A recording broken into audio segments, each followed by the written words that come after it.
Assalamu alaikum. Hi everyone. Our session is about equilibrium of a rigid body under the effect of three forces. Mechanics, LO6. Our concept today is to use the Lami rule and the triangle of forces. Let's get started.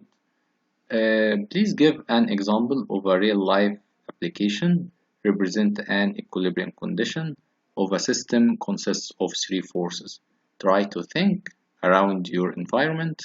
What is the equilibrium system of three forces? For example, if I put something on a table, that the weight of this something is downward and the reaction of the table is upward, so we have here a system of two forces that made an equilibrium. How about three forces? You studied before how to get the resultant of two forces acting at a point. We have here a system of three forces, 5 root 3, 5 and 10, and the angles as shown proves that the system of the following forces that shown below represent an equilibrium system. Of course, by using the resultant, you can find the resultant between 5 root 3 and 5, and of course alpha equals 90. You will find that the resultant equals 10. Not only that, you will find that it is in the same straight line of the 10 Newton, but in the opposite direction. For example, if you calculated the theta, which lies between the resultant and 5 root 3, you will find it equals 30, because 30 plus 150 equals 180. The same for the other forces. So, by using the resultant, we can prove that they are in equilibrium position. And if we calculated the ratio between each force and the sign included angle which between the other forces, you will find that they are equal. For example, in this situation, f1 over sine theta 1, it is the same f2 over sine theta 2, is the same f3 over sine theta 3, and this rule called Lami rule. From this point, we can conclude another famous law. If we consider the equivalent vector, of course, as you remember, equivalent vector of F3, we can make another here force, but in the same direction with the same magnitude. So F3 moved to this situation. So F1 is the same, F2 is the same, F3 is in the same straight line, but in the opposite direction, upward, and of course its direction is the same. Of course, this one is theta 1, so in the same straight line, when we subtract from 100, 180, so this angle will equal 180 minus theta 1. And to make a triangle, we can make a copy of F2 and put it in the other side to make a triangle as this one. So F2 moved to this one.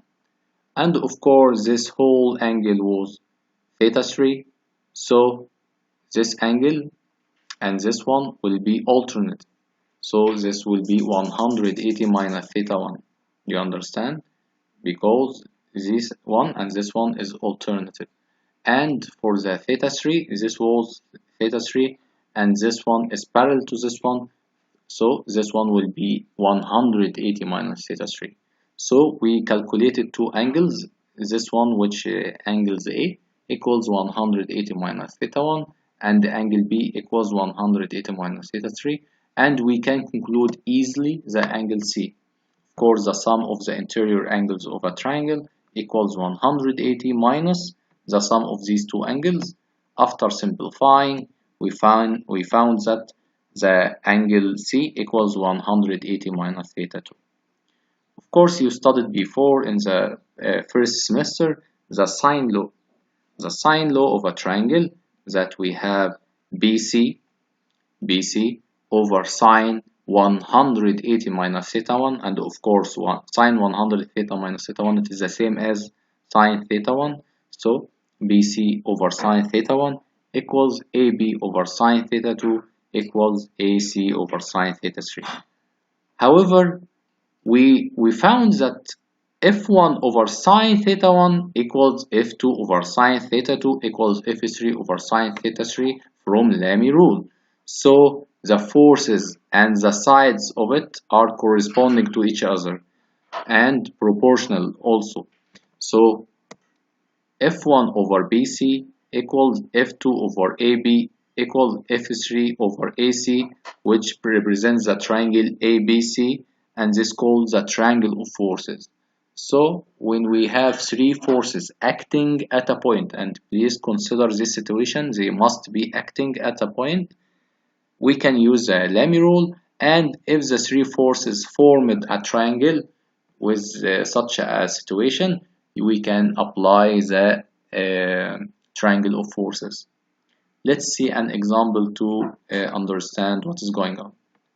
A weight of magnitude 60 gram weight is suspended from one end of a string of length 28 cm and the other one is fixed at a point in the ceiling of a room.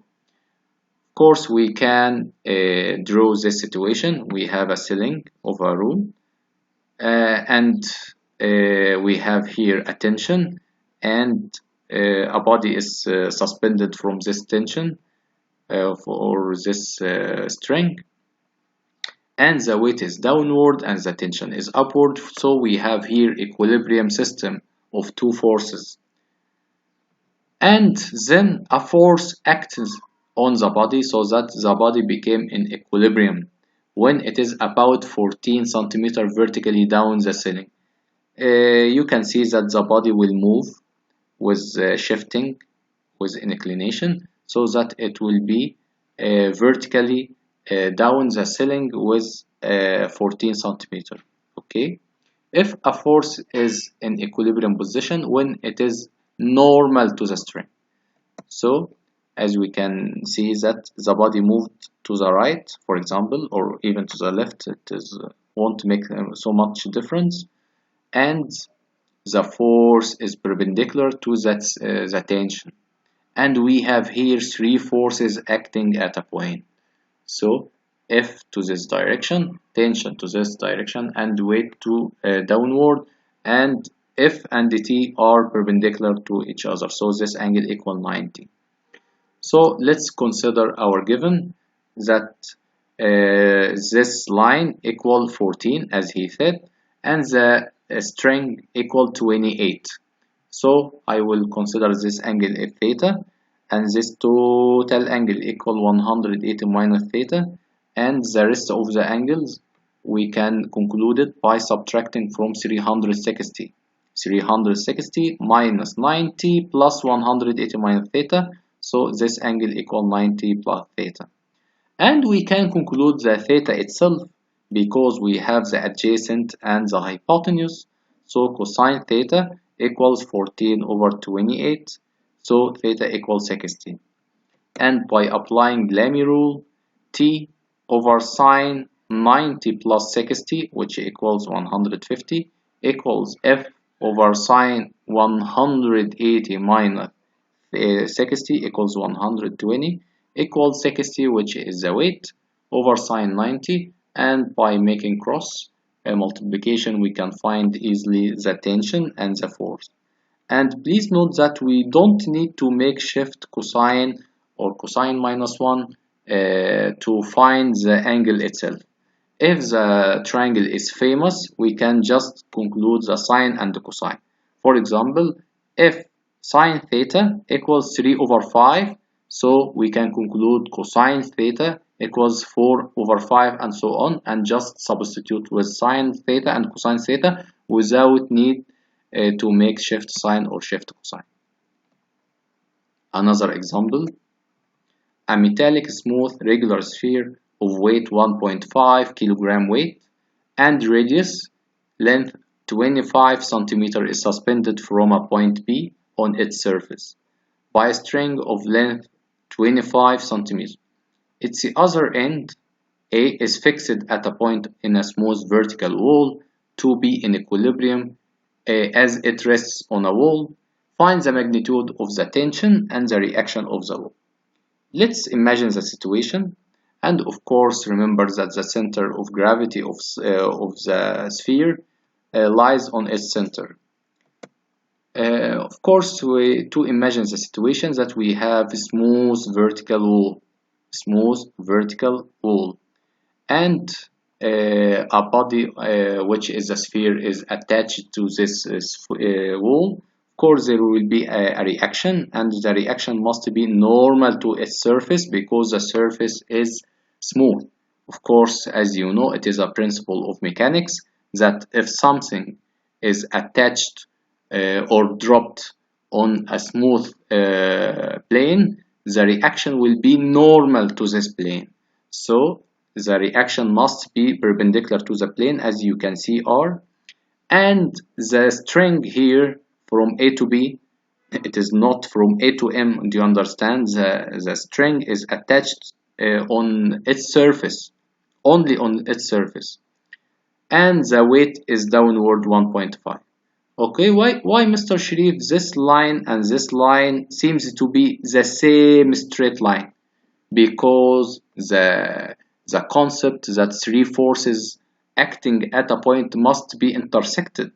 Of course, you can see that R and the weight are intersected at M, so the tension must be intersected with them at the same point. So the sphere is in equilibrium under the effect of three forces. Number one is the weight, which is 1.5 vertically downward. The other one is the reaction, and as I said, it is normal to the wall. And the last one, it is the tension, and it affects on AB or BA, which is the correct direction. So we can apply the triangle of forces. The triangle of forces of the triangle ACM. Again, ACM. AC represents the weight because the weight is vertical and AC is also vertical. CM represents the resultant or the reaction because it is horizontal, it is the same as CM, and the tension is AM. Of course, it won't affect if I took a part of a straight line or the whole straight line. It won't make a difference because it represents the force. So as I said, the triangle MAC is the triangle of forces, and AB equals 25, and also the radius equal to 25. So AM is 50 and CM equals 25, so we can easily calculate AC by Pythagoras theorem, which will equal 25 root 3. And applying the triangle of force, as you can see, T over 50 equals 1.5 over 25 root 3 equals R over 25. And after cross multiplication, we can find the tension and the reaction force. And we can use also for this problem Lami rule. I can just say that this angle is theta, so the other angle will equal 180 minus theta, and this angle is 90 plus theta. This one is 90 plus theta, and the last one is 90. Do you understand what I'm saying?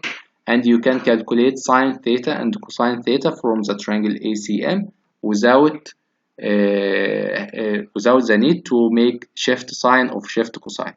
So many problems you can apply whether the triangle of forces or the Lami rule. And to make easily for you, if you found the angles, you can apply Lami rule. If you found the length of the sides and they form a triangle, you can apply easily the triangle of force. And sometimes both of them is easy to use. And we will finish till this point, and this is a homework for you. The same problem with the metallic smooth sphere, and we have here a smooth plane with a force X and normal reaction if normal, and weight of 4 Newton. Try to find the force X in both problems. And I hope that you understood this session very well, and see you with another session, which will be exactly the first law of Newton. And thank you so much.